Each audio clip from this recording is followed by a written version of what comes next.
Hi, everyone, and welcome to the Monomyth Diaries, a podcast where ordinary people get to share their hero's journey. I'm Mandy. And I'm Karen, and we'll be your hosts. We'll discover powerful insights, critical moments of growth, and much more. Thanks for joining us. We all have a monomyth to share, and someone out there needs to hear it.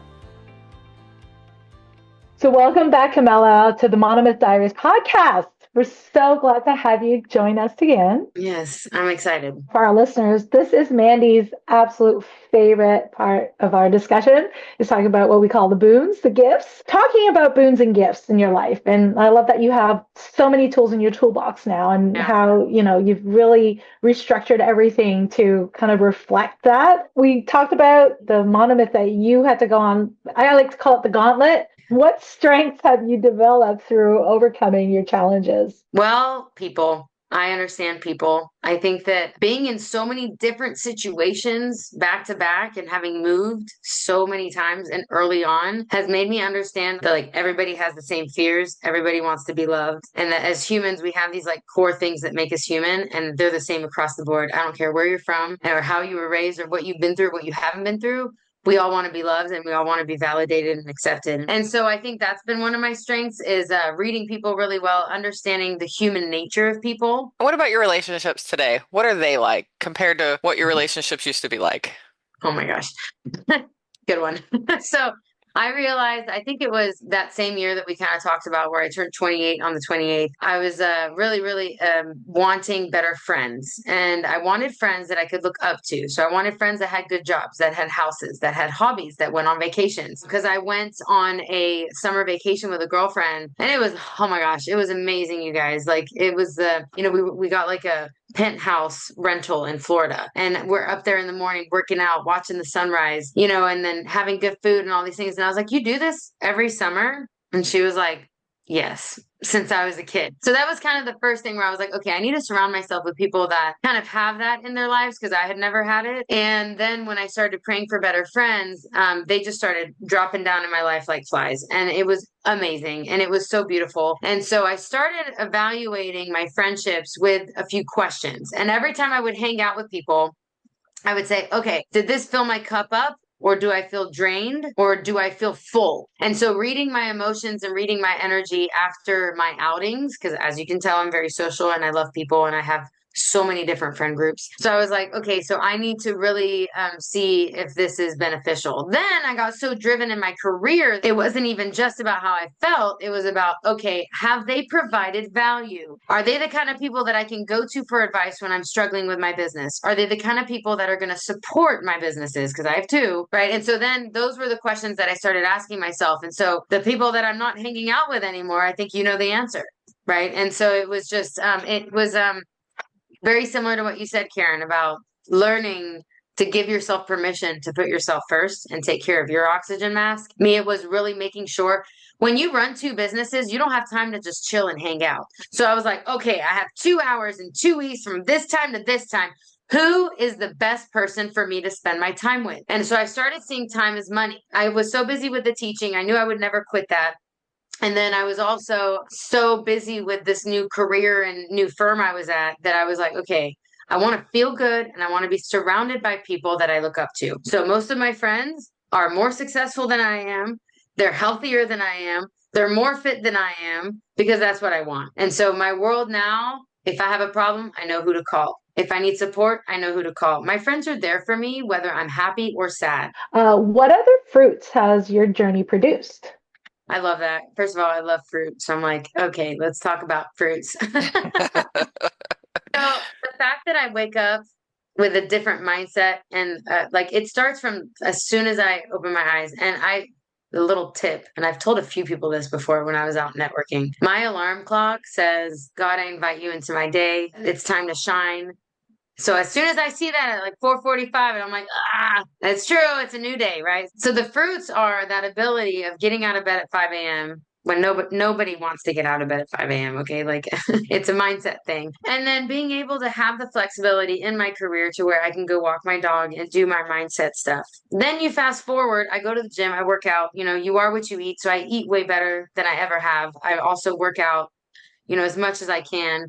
And I try to change it up, right? I'm doing things in the gym I never thought I'd be doing, which is awesome because our bodies need change, right? Then I get to work and the fruits are being surrounded by such a phenomenal team. My mentors, they're always like, Kamela, I just wish you could see in yourself what we see in you, and you'll get there. And then it doesn't end there, right? As you know, I teach piano. I mean, that is my heart. That is my soul. My students are like, I don't think they know how much I love them. So that is such a blessing to be able to have found something that I truly love. You guys, I never grew up saying I'm going to teach piano. You know what else is amazing? When I go to the grocery store and I'm complaining about how expensive it is, I'm like, I can pay for it.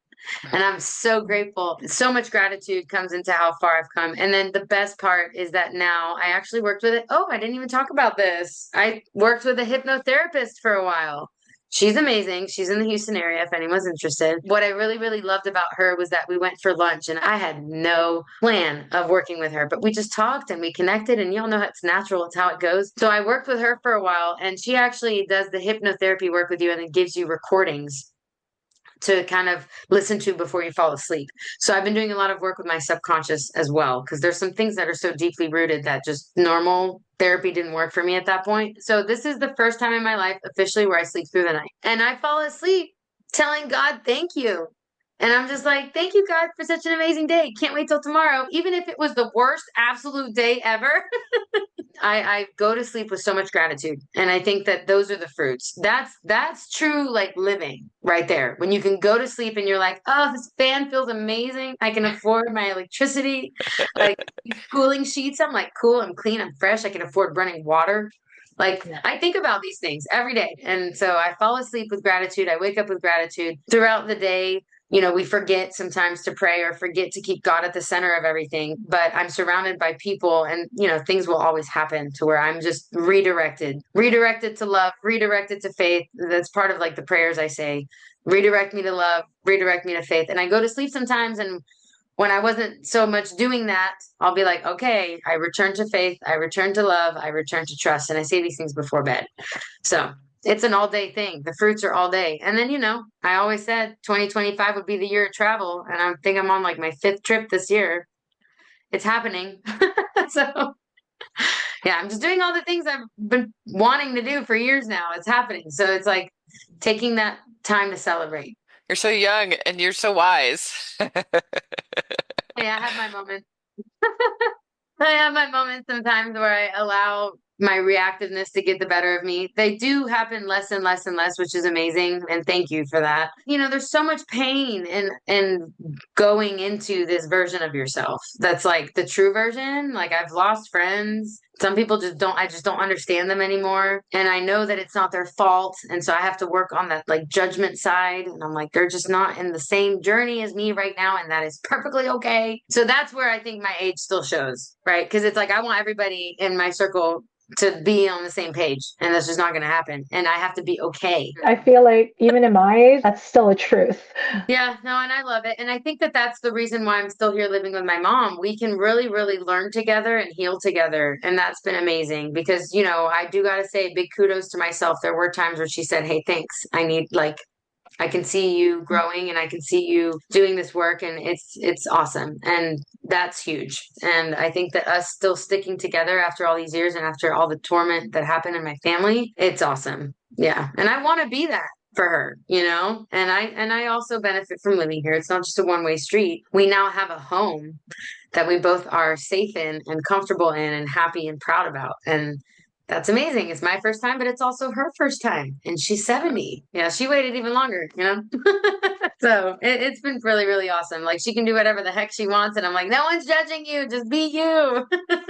Yeah, everybody's on their own timeline, you know? Exactly. So how do you find ways to give back to your community and share what you've learned with other people? I try and host as many free things as I can. It's just so beautiful because I ended up falling into the financial industry.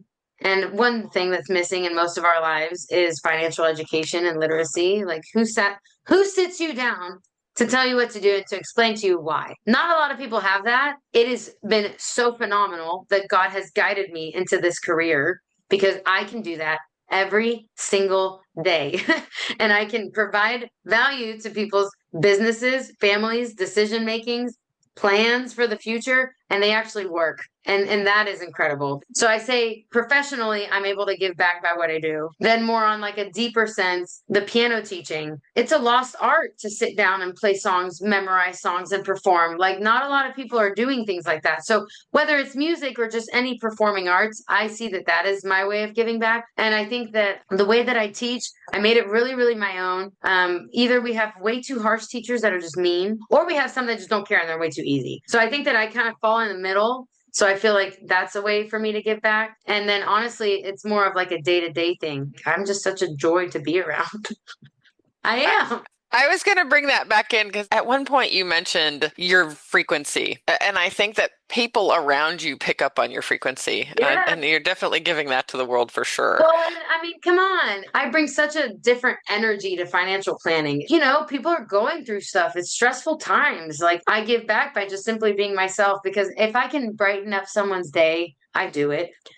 For a long time, I was chasing, and now it's truly more about attracting and having that faith that I am exactly where I need to be, who I need to be, and that's different. So am I, starting charities and, funding things? Not yet. But will I one day? Absolutely. So I think that giving back starts with yourself. I got the compliment yesterday that I'm a really good driver, and it made me really happy because I think I'm giving back to the community by not driving the way that I used to because I'm just chill now. One of the first tattoos I got was Soham. It is a Hindu meditation where you inhale So and exhale Hum. And you inhale the truth, who you are, your true frequency, your true energy, and you exhale all the BS around you that we let affect ourselves. None of this stuff matters. What matters is love, trust, and respect. And that's the best way you can give back, I think. Finances is so personal and intimate. And one of the biggest stressors is not having enough, right? And then it leads into all sorts of negative behaviors, and I was just thinking about what you shared in your background and upbringing. And then here you are, like, you could sort of understand a family that may be coming to you for financial help. You also have that energy to be able to be like, I know where you're coming from. Like, I know what that's like. And I'm here to equip you with tools to relieve that stress. And I also was thinking about how financial knowledge in many ways can be a privilege, because if that's not passed on from your family, like if you're born into a family that doesn't know anything about generational wealth or anything or what to do with wealth, and then I'm sad to say I know families, that is their real life situation where like throwing more money at it doesn't help them because they don't know what to do with money. And then it perpetuates a cycle of fear and scarcity and all that stuff. And then you get all these destructive behaviors. So I'm thinking about like your energy, and that coupled with knowledge, so needed. Working on my relationship with money. I actually have the person who introduced me to the person who hired me to where I'm at now. So it's all these people had just such a huge role in where I ended up. She told me, she was like, you need to start writing love letters to money. And so I started doing that, you guys. The first one was like, where have you been my whole life? And then it started becoming like, I see you. I know you're over there, right? And then it just like started changing. And then it was like a love, like passionate love with money. And so same thing. I was talking once about what I do, and it became a whole conversations about God and mindset. And then I just recently spoke at a Mommy and Me luncheon. I was like, I'm not going to talk about what I do. That's going to bore people. We did vision work. I made these girls, okay, in 10 years, where are you? Are you going on vacation? Do you own your business? Do you have your first big girl job? Like, envision it. And then with moms, it was, you had goals growing up. What happened? Where are you at now? How does that make you feel? And I didn't even talk about my firm or anything, because I was like, ultimately, it's a mindset game. Yeah. And we all have money stories. Like, we all do. Gabby Bernstein talks about this. Joy. We forget about joy. Joy needs to be in the middle of everything. And I think that it's scary to talk about money, and it's scary to talk about your future and about retirement. And so I think that my energy, it makes sense as to why I ended up here in this field for now. Thank you. So how do you hope your Monomyth will uplift others. I mean, I hope it'll give people the courage to go after what they want. And I hope it just encourages people to know that, like, even when you're in those darkest moments, there is light at the end of the tunnel. And it typically starts with making you yourself the light. The work is hard. It's gut wrenching. I mean, we've all fallen asleep crying every night. We've all hated the growth process. We've all asked God, like, why does this have to be so hard? But then if you just push through, and then you're like, oh, it's still hard, but it's not as hard, right? You know, that whole saying, learn how to dance in the rain. That's really what it is. Things don't ever get better. You just get better and more resilient. And the beautiful thing is, my hope is that people don't have to go through as much to get to where I'm at, like, happy, right? Like, I'm so happy. I'm happy all the time, like all day, every day. Like, it's just an inner joy, inner being thing. I hope that people don't have to go through that much to get there. Yeah. And it's just, don't lose sight of gratitude. And so that's what I hope that this Monomyth episode with you guys shows. Like, even through all these horrible times, I was still grateful, right? That I was in America, living a better life. Well, you're a testament to the hard work works. It works. It's like, would you rather be miserable and just stay stuck, or learn? If the work works, do it. Well, we have one more last question for you. Every episode, we end with an attitude of gratitude. It's an opportunity for you to highlight any significant individuals that you want to show gratitude towards that maybe have been a big part of your Monomyth. Any heroes, anybody that you want to give a shout out to? Oh my gosh, yes, so many. There's like different spheres, right? In the professional world, Katrina, Deidre, and Jen Marie, they all three were active in their role in me ending up at the firm that I'm at. Then on the more personal note, honestly, my mom, obviously, I have to give her a shout out because, you know, like, we're a family system, we're a unit. And I needed a place to really, really grow and cocoon, right? Before I started flying out. And that was home with her. So if she hadn't had this home, that wouldn't have happened. And then on the more personal side with my friends, I have two besties. They're now dating. So exciting. But Avery and Jess have shown me what true friendship means. Anyone in the networking space that has been a mentor, I'm very, very grateful for all of them. And then to my team for seeing me before I did. So yeah, shout out to everybody, really. Even you guys. I appreciate y'all. Aw, thank you. Thank you very much. Well, we truly appreciate you taking the time to share your Monomyth, to open up, be vulnerable. All those things take courage, and we truly appreciate it. Thank you. It's been great. I enjoyed it. Kamela, your dedication to healing and growing from your past is truly inspiring. Your commitment to self-improvement, forgiveness, and positivity is a powerful example of transformation. Thank you for sharing these critical parts of your Monomyth with us today. Thank you for joining us on the Monomyth Diaries. If this episode resonates with you or someone you know, we'd love for you to share it and spread the inspiration. Don't forget to follow us wherever you get your podcasts or on YouTube to stay connected. We'd appreciate if you could take a moment and rate and review the podcast. It helps us reach more people with stories of transformation and growth.